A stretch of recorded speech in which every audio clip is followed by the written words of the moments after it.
Hello guys, welcome to Amity Tracks.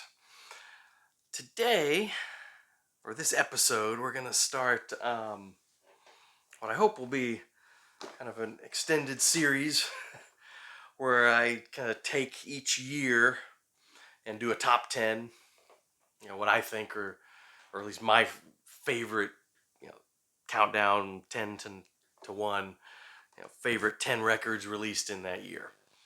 So, go back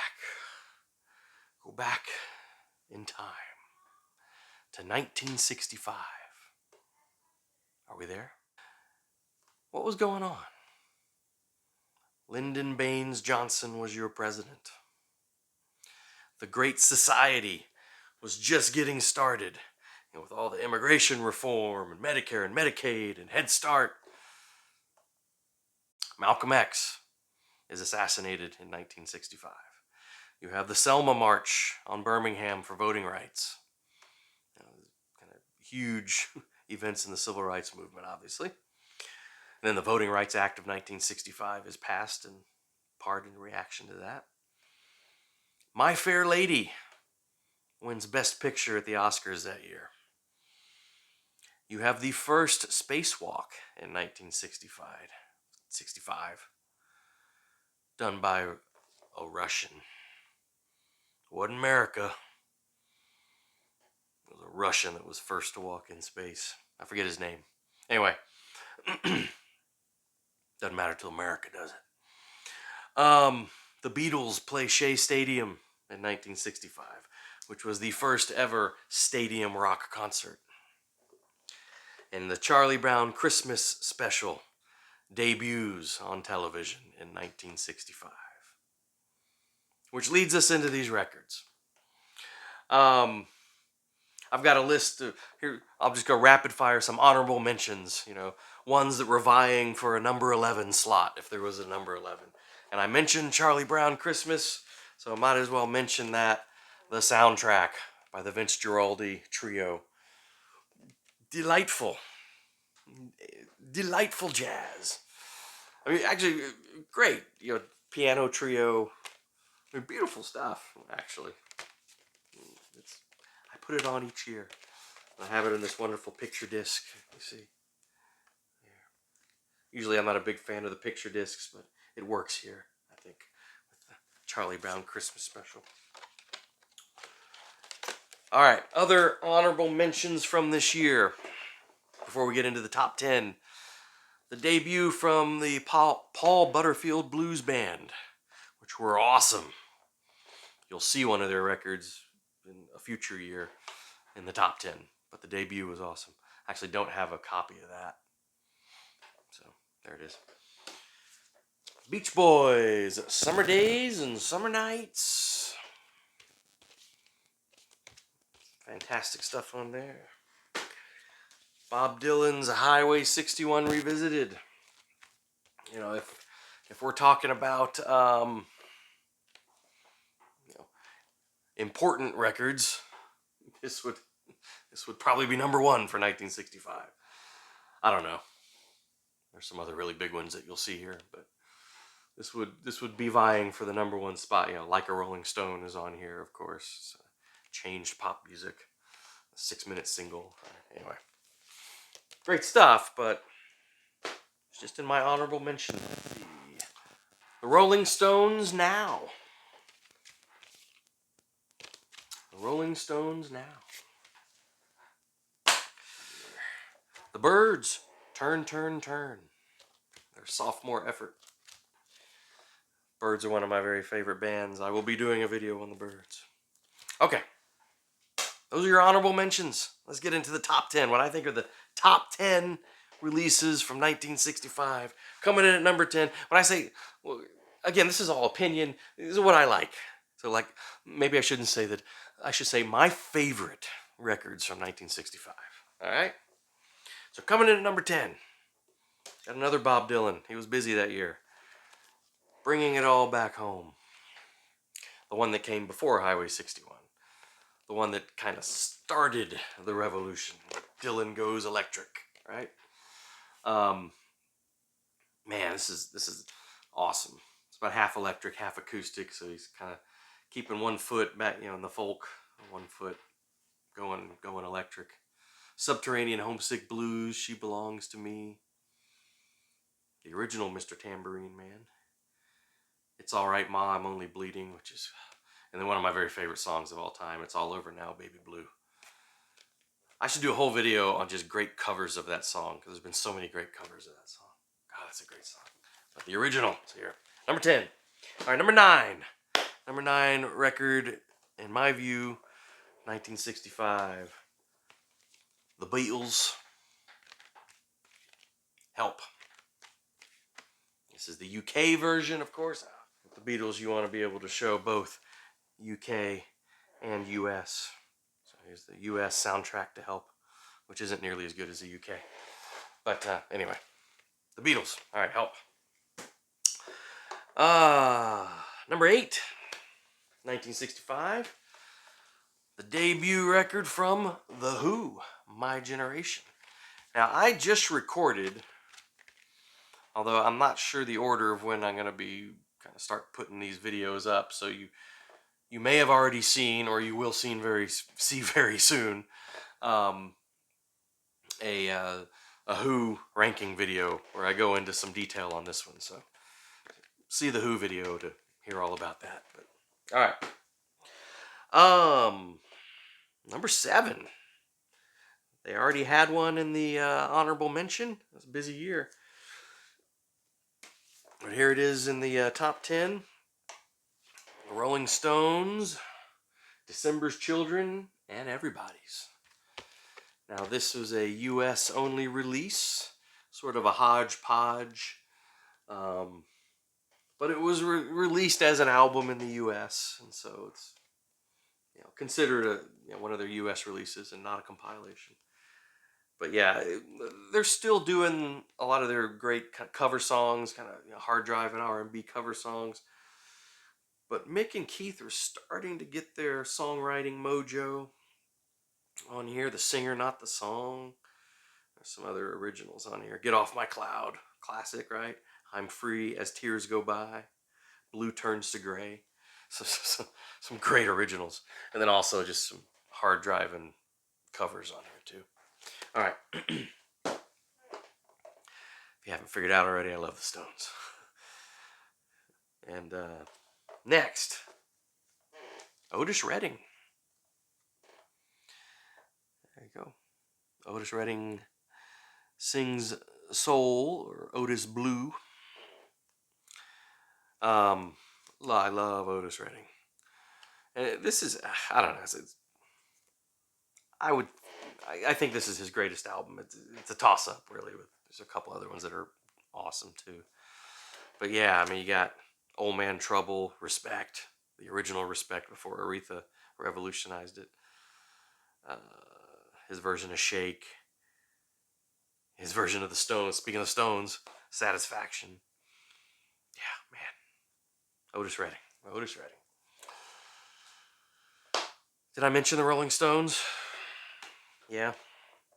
Number 5. Out of Our Heads. The Rolling Stones.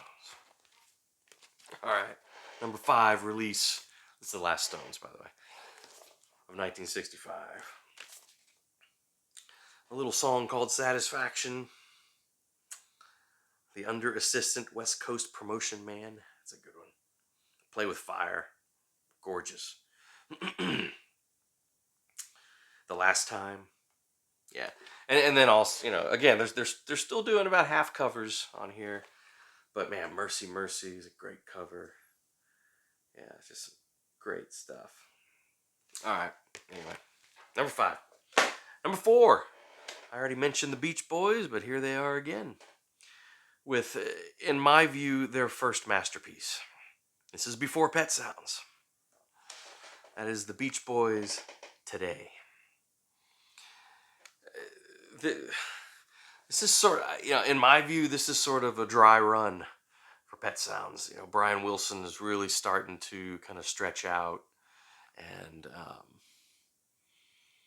go beyond the surfing songs.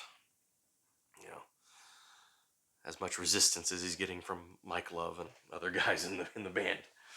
So yeah, I would love to get this on vinyl. I mean, I love this album. It is gorgeous. It's kind of cool how it's split between. So the first side of the record is the real fast songs, and then the whole second side is kind of these ballads. So it's kind of split between the ballads and the.